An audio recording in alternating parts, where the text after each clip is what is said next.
لو تناهيتم إلى سر الحياة وصنعتم كائنا حيا نرى لم نزد إلا يقينا بالإله لم نزد إلا يقينا بالإله. تو یہ کسی نے سوال پوچھا ہے جو دین پہ چلتا ہے لوگوں کو دقیانوس اور شدت پسند کیوں سمجھا جاتا ہے، یعنی لوگ اس کو دقیانوس یا شدت پسند کیوں سمجھتے ہیں؟ تو یہ کیونکہ اسی آیت سے متعلق ہے نا، کچھ تو پاگل سمجھتے ہیں، کچھ دقیانوس اور کچھ شدت پسند. تو یہ ایک ہی چیز کے تین مختلف نام ہیں. شدت پسند بھی پاگل ہوتا ہے، دقیانوس بھی پاگل ہوتا ہے، اور پاگل تو ویسے ہی پاگل ہوتا ہے، آپ کو پتہ ہے. پاگل پنے کے مختلف اثرات ہیں. تو یہ بہت اہم سوال تھا، میں نے کہا تھا اگلے بیان میں دینا، اس کو میں کمپلیٹ کروں گا کیونکہ اس کا اس آیت سے تعلق ہے کہ جب ہیں نہیں تو پھر لوگ سمجھتے کیوں ہیں. تو ایک بات سمجھ لیں کہ ان میں اکثر حقیقت بھی ہوتی ہے. وہ واقعی پاگل ہوتے ہیں اپنی حرکتوں کی وجہ سے، کیونکہ میں نے تفصیل سے اس پر بیان کیا تھا. جب بھی آپ کسی بھی چیز کو آدھا فالو کریں گے، پورے احکام نہیں لیں گے، تو وہ پاگل پنے کسی ایک صورت ہی بن جائے گی. تو ہمارے ہاں جو دیندار حضرات ہیں، جو دیندار کہلاتے ہیں، جن کی وضاحت دینداروں جیسی ہے، اٹھنا بیٹھنا، نماز روزے کے پابند ہیں، جو ایک ظاہری علامتیں ہیں دین کی، ان میں بعض لوگوں میں واقعی کچھ ایسی چیزیں ہوتی ہیں جن کی وجہ سے لوگ ان کو پاگل کہتے ہیں، اور بالکل صحیح کہتے ہیں. اس کی وجہ یہ نہیں کہ اسلام پہ چلنے والا پاگل ہوتا ہے، اس کی وجہ یہ کہ وہ پورے اسلام کو فالو نہیں کر رہے ہوتے. دیکھو پورا،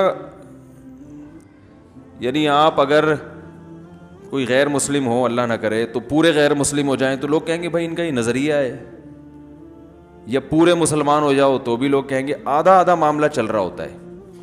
تو ایک بہت بڑا فالٹ جو دینداروں میں پایا جاتا ہے، جو تقریباً یوں سمجھیں کہ سب میں ہی نظر آتا ہے، بہت کم لوگ اس سے بچے ہوئے ہیں، وہ ہے توکل کی غلط ڈیفینیشن. توکل کی غلط ڈیفینیشن اس چیز میں تقریباً سب ہیں. نمبر 2، معاملات میں گڑبڑ. دین کو صرف عبادات تک محدود کر دیا ہے، عبادت تک. معاملات میں کیا معاملہ ہے؟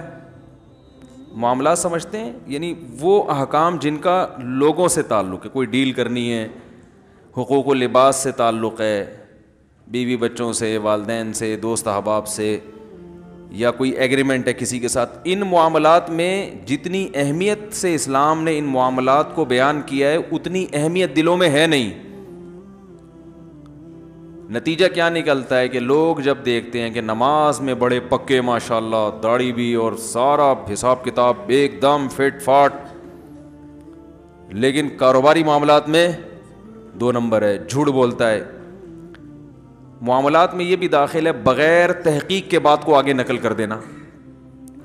دیکھو کیسی صحیح حدیث ہے، آپ صلی اللہ علیہ وسلم نے فرمایا کفا بالمرء کذبا ان یحدث بکل ما سمع. انسان کے جھوٹا ہونے کے لیے اتنا کافی ہے کہ ہر سنی سنائی بات کو آگے نقل کر دے. سوشل میڈیا پہ ہو رہا ہے کہ نہیں ہو رہا ہے؟ ایک تو اس وجہ سے بھی کیا کہا جاتا ہے، جو دیندار ہوتے ہیں ان کو اس قسم کی ٹیکنیکل غلطیوں کی وجہ سے بھی کیا کہا جاتا ہے؟ دیندار.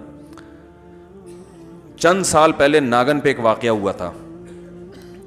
ایک شخص نے کہیں بائک چھیننے کی کوشش کی، ناکام ہوا، ڈاکو تھا، بھاگ گیا. دوسرا بے گناہ شخص جو ہے نا، لوگوں نے اس کو پکڑ لیا. یعنی وہ چونکہ مکس ہو گیا نا ڈاکو، اور لوگ سمجھے یہ ہے، حالانکہ وہ نہیں تھا. تو جب ایک آدمی کو غلط فہمی ہوئی نا، اس نے ڈاکو پہ تھپڑ مارا، تو دوسرا اب تحقیق نہیں کر رہا کہ یہ ہے بھی کہ نہیں ہے. غلط فہمی کس سے ہوئی؟ ایک سے. اب ساری قوم اس بے گناہ پہ چڑھ گئی. وہ چیخ رہا ہے میں نہیں ہوں بھائی، لیکن اب کراؤڈ میں کوئی کسی کی سن نہیں رہا. وہ مار دیا اس کو، جان سے ہی مار دیا. تو یہ کیا جذباتی بنا ہے بھائی؟ تحقیق تو کرو کہ کون ہے. کوئی بھی کسی کو تھپڑ، اتنا آسان ہو گیا ہے نا. آپ کی کسی سے دشمنی ہے، آپ بڑے روڈ پہ کہہ رہو کہ یہ میرا موبائل چھین رہا تھا، اور اس کا موبائل لے کے چھیننے کی کوشش کرو کہ میرا موبائل، لوگ جمع ہو جائیں گے، مار دیں گے اس کو. تو یہ حالات ہیں, تو یہ تو جذباتی پن ہے یا نہیں ہے؟ کوئی تحقیق, فحش الزامات لگانے ہو کسی کے اوپر, یوٹیوب پہ ڈال دو فلاں ایسا ہے, چوری بنا دو, کسی کو چور بنا کے پیش کر دو, تو وہ چکر میں بہرحال کسی کو چور بولنا ہو چور بول دو, کسی کو زانی بولنا ہو زانی بول دو, کسی کو بولو میں نے اس کی جیب میں شراب کی بوتلیں دیکھی تھی وہ بول دو, پوسٹ بنا کے چلا دو, کسی کو بول دو کہ یہ چرسی ہے میں نے اس کو پیتے ہوئے دیکھا ہے. ہر چیز ہماری مارکیٹ ماشاءاللہ ایسی ہے پاکستان کی, ہر چیز مارکیٹ میں بکے گی. سچ بڑی مشکل سے بکتا ہے, سمجھ رہے ہو, سچ بیچنے کی میں بہت ٹائم لگتا ہے اس کی.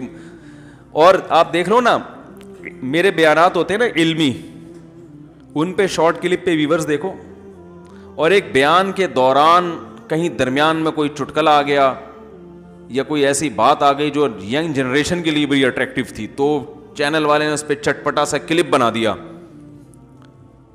اور وہ کلپ ایسا بنا دیا اور لیبل ایسا لگا دیا کہ جو بیان کرنے والا ہے اس کو شرم آ رہی ہے کہ بھائی یہ کیا لگا دیا تو نے. سب سے زیادہ ویور کس کے ہوتے ہیں؟ دھڑا دھڑ چل رہا ہوتا. اچھا نیچے گالیاں بھی ہوتی ہیں, مفتی صاحب یہ کیا ہے, یہ کیا لگایا ہے, سن بھی رہے ہیں دیکھ بھی رہے ہیں. تو خیر کہاں سے کہاں بات چلے گئی. تو جو لوگ دینداری کی طرف منسوب ہیں, میں دیندار اس لیے نہیں کہہ رہا کہ وہ دیندار ہوتے نہیں ہیں, دین تو پورے دین پہ چلنے کو دیندار کہا جائے گا نا بھائی. جذباتیت, جو دماغوں میں شدت پسندی ہے, یہ اس نے بیڑا غرق کر کے رکھا ہوا ہے. کسی کی زبان سے کوئی لفظ غلط نکل گیا ممبر پہ یا کہیں میڈیا پہ, اس کی ایسی کی تیسی, یہ تو گستاخ رسول ہے, یہ تو توہین رسالت کا منکر ہے, یہ تو قادیانیوں کا وہ سپورٹر ہے, یہ تو جو ہے وہ علماء کے خلاف ہے. وہ 100 دفعہ قسمیں اٹھا کے بول رہا ہوں بھائی میں یہ کہنا چاہ رہا تھا, ہوا ہی ہے. ابھی جناب ڈاکٹر ذاکر نائک سے ملاقات ہوئی نا میری ملیشیا میں, تو وہ اردو میں تھوڑے کمزور ہیں, تو وہ کہنے لگے کہ رسول اللہ صلی اللہ علیہ وسلم کا جب انتقال ہوا, تو انتقال کا انہوں نے کہنا تھا, تو ان کے منہ سے نا وہی لفظ نکلنے لگا جو ایک دفعہ میڈیا پہ نکلا تھا, وفات یا کوئی موت کا لفظ نا. تو ایک دم تھوڑے سے کنفیوز ہے. میں نے کہا اصل میں آپ کو ایک دفعہ اس پہ پہلے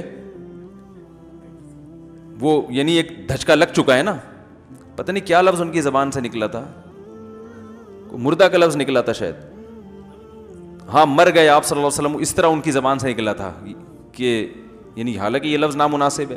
تو وہ دوبارہ جب بھی نبی صلی اللہ علیہ وسلم کی وفات کا تذکرہ ہوتا ہے نا, وہ ایسا لگتا ہے کنفیوز ہوتے ہیں وہی لفظ دوبارہ نہ نکل جائے.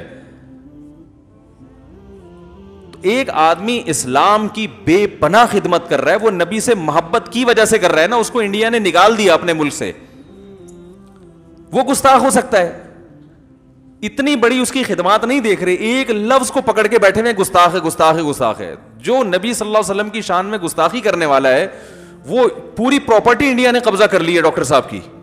انڈیا میں اپنے ملک میں جا نہیں سکتے, درجنوں جھوٹے کیسز ان کے اوپر ڈال دیے ہیں. تو بھائی آپ کو تو سلوٹ کرنا چاہیے ایسے آدمی کو, یار غیر مسلموں کو دین کی دعوت میں اتنی بڑی قربانی دی.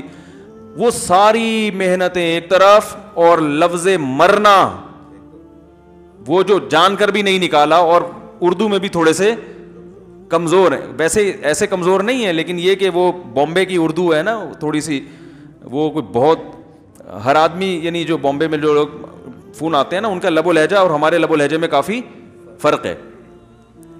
تو اس کو پکڑ کے بیٹھے ہوئے ہیں, اور یہ زیادہ تر وہی لوگ کریں گے جو اپنے آپ کو عاشق رسول کہتے ہیں, جو دین کی طرف منسوب ہیں. تو اس سے جو نیوٹرل لوگ ہیں نا, ان میں جو میسج جاتا ہے وہ میسج ڈاکٹر ذاکر نائک کے خلاف نہیں جائے گا, بلکہ وہ ان لوگوں کے خلاف جائے گا جو ان پہ فتوے لگا رہے ہیں. وہ کہیں گے یہ ہوتے ہی کیا ہیں, جذباتی. تو اس وجہ سے بھی دینداروں کو دقیانوس اور مجنون اور دیوانہ کہا جاتا ہے. تو وجہ اس کی ہے کہ یہ دیندار ہوتے نہیں ہیں, پوری شریعت کو فالو نہیں کر رہے ہیں. ہمیں نبی صلی اللہ علیہ وسلم کی سیرت میں ایسے واقعات ملتے ہیں, تو وہ اٹھا کے آج کل جو یہ ہو رہا ہے نا, فلاں کی کتاب سے اٹھا کے یہ بھی گستاخ, وہ بھی گستاخ, فلانا بھی گستاخ. تو گستاخی کے جو ہے نا یہ فتوے مارکیٹ میں ہول سیل کے حساب سے چل رہے ہیں. تو وہ جو ہے وہ نہ ان کی خدمات دیکھ رہے ہوتے ہیں, نہ یہ دیکھ رہے ہوتے ہیں کہ واقعہ ہوا کیا تھا. تو بس وہ سب کو ایک ہی لاٹھی سے ہانک رہے ہوتے ہیں. اچھی سوچ ہوگی, مثبت سوچ ہوگی تو آپ تعویل کرو گے, اور منفی سوچ ہوگی تو پھر ایسی باتیں کرو گے. تو ایک وجہ تو یہ ہے کہ جس کی وجہ سے دینداروں کو کیا کہا جاتا ہے, دقیانوس یا پرانا, ٹھیک ہے نا, اس طرح کی. دوسری بات یہ جو میں نے بتایا توکل کی غلط ڈیفینیشن. ہمارے ہاں بہت معذرت کے ساتھ بہت سے دینداروں کو دیکھا ہے ان لاجیکل کام زیادہ کرتے ہیں. ایسا کام کریں گے جس کی کوئی سینس نہیں ہوگی. بولیں گے اصل تو نتیجہ کس کے ہاتھ میں ہے بھائی, اللہ کے ہاتھ. الٹے کام کرے گا. ڈاکٹر نے بتایا ہے کہ آپ کا کولیسٹرول لیول اس اسٹیج تک پہنچ چکا ہے, اگر آپ نے پرہیز نہیں کیا تو آپ کسی بھی وقت ایک دھماکے کے ساتھ پھٹ سکتے ہیں. صبح پھر انڈے کھا رہا ہوگا, پراٹھے کھا رہا ہوگا, دیسی گھی پی رہا ہوگا. بھائی موت زندگی تو کس کے ہاتھ میں ہے. یہ بے دین لوگ یہ باتیں نہیں کرتے, وہ تو یہی کریں گے ابے بھائی تمیز سے چلو ڈاکٹر. ان کا تو اللہ پر ایمان ہی نہیں ہے نا, ٹھیک ہے نا. میں ان کی تعریف نہیں کر رہا کہ وہ صحیح کرتے ہیں, ان کی سوچ بھی غلط ہے. اس لیے کہ اگر سب کچھ ڈاکٹروں سے ہی ہو رہا ہوتا تو یہ ڈاکٹر جو آپ کو مشورہ دے رہا ہے خود کیوں مر جاتا ہے, ٹھیک ہے نا, خود دھماکے سے کیوں. کئی ڈاکٹر ایسے ہیں جو لوگوں کا کولیسٹرول لیول جو ہے نا بالکل بیلنس کرتے کرتے اپنا آؤٹ کر دیا انہوں نے. سب کچھ سیٹ چلتے چلتے بھی. وہ مشہور ہے نا کہ جب انسان کی شامت آتی ہے تو اونٹ پہ بیٹھے ہوئے آدمی کو بھی کتا کاٹ لیتا ہے, حالانکہ کوئی لاجک بنتی نہیں ہے اس کی. لیکن ہم تو اس کے مکلف ہیں کہ ہمارے کام کی لاجک ہونی چاہیے. تو اب کیا ہوتا ہے کہ توندے بھی نکلی ہوئی ہیں. ایک تو قدرت کی طرف سے پیٹ نکلتا ہے انسان کا, وہ تو اللہ کی طرف سے ہے. وزن بہت سے لوگوں کا بڑا ہوا ہوتا ہے. صحابہ میں بھی بہت سے ایسے تھے جو ان کا ویٹ زیادہ تھا, پیٹ بھی تھا بعض صحابہ کا, وہ قدرت کی طرف سے ہوتا ہے. لیکن اپنی حماقتوں سے پھر بیماریاں آ رہی ہیں, شوگر آ رہی ہے, بلڈ پریشر ہو رہا ہے, کوئی پرہیز نہیں, کوئی کھانے پر کنٹرول ہی نہیں ہے. اللہ کی نعمت ہے اور شکر ادا کرو. اللہ آخر میں شروع میں بسم اللہ پڑھو, آخر میں الحمدللہ لتامہ نہ پڑھو تو کوئی نقصان نہیں ہو. جو صبح یہ دعا پڑھ لے بسم اللہ الذی لا یضر مع اسمہ شیء فی الارض ولا فی السماء وهو السمیع العلیم, حدیث میں آتا ہے شام تک اسے کوئی نقصان نہیں ہوگا. یقیناً نہیں ہوگا. لیکن جو اس کا یہ مطلب تھوڑی ہے کہ اب آپ پر جو احتیاطیں واجب تھی وہ بھی آپ کو پتا ہے اس گلی میں پاگل کتا گھوم رہا ہے, پھر آپ کو میں بسم اللہ الذی لا یضر پڑھ کے گلی سے گزروں گا. اگر کوئی اور گلی نہیں ہے گزرنے کے لیے, ٹھیک ہے نا, پھر تو چلو بھائی کوئی اور آپشن نہیں ہے, تو اب نقصان کا پورا اندیشہ ہے, تو اب میرے پاس کوئی آپشن نہیں ہے, تو چلو نبی نے جو دعا بتائی ہے وہ پڑھوں گا. اللہ کی رحمت سے امید ہے انشاءاللہ میری بچت ہو جائے گی. کیونکہ گزرنا بھی لازمی ہے اور کتا بھی ادھر ہے اور کوئی میرے پاس آپشن ہے نہیں. لیکن 10 گلیاں اور ہیں, پاگل کتا اس گلی میں ہے, تو آپ 100 دفعہ دعائیں پڑھ کے گزر جائیں تو پھر آپ گزریں گے تو اللہ کی قسم وہ کتا اتنا پاگل نہیں ہوگا جتنے پاگل آپ ہیں. لوگوں کو چاہیے کہ آپ سے بچیں. وہ آپ نے کسی کو کاٹ لیا نا تو کوئی ٹیکا کام نہیں آئے گا. اس پاگل کتے نے کاٹ لیا تو اس کے ٹیکے ہیں. آپ اگر کاٹ لو گے, حقیقت بتا رہا ہوں, وہ نہیں بچے گا پھر, کیونکہ آپ اس سے بڑے پاگل ہو. اس کو تو عقل نہیں ہے نا, آپ میں تو عقل ہے. جو ہمارے جو لوگ دین کی طرف منسوب ہیں وہ دلائل دیتے ہیں معجزوں کی, کرامتوں کے جو واقعات ہوئے. کہتے ہیں 313 کا مقابلہ جب 1000 سے ہو گیا, اس کے کوئی اسباب تھے بدر میں, 313 کو اللہ نے 1000 پر فتح دی تھی. بھائی یہ اسباب سے نہیں ہوتا کچھ, ہوتا کس سے ہے؟ اللہ سے ہوتا ہے. 313 دیکھو, نوح علیہ السلام کے دور میں کوئی کشتی مشتی کوئی پانی کہیں بھی نہیں تھا, لیکن اللہ نے کیا کر دیا, کوئی محکمہ موسمیات والوں نے اعلان بھی نہیں کیا تھا بارش ہونے والی ہے, اچانک بادل آئے, پوری قوم تباہ ہو گئی. بھائی اللہ نے جب بچانا ہوگا بچائے گا, جب رکھنا ہوگا رکھے گا. جب مصیبت آئے گی تو اونٹ پہ بھی بیٹھ جائیں گے تو کتا کاٹ لے گا. تو کیا ضرورت ہے کتے سے بچنے کی, یہ تو کتا پن ہو گیا نا کہ جو ہے آپ بلا وجہ کتے سے بچنے کی کوشش کر رہے ہو. ہوا و حرص والا دل بدل دے, میرا غفلت میں ڈوبا دل بدل دے.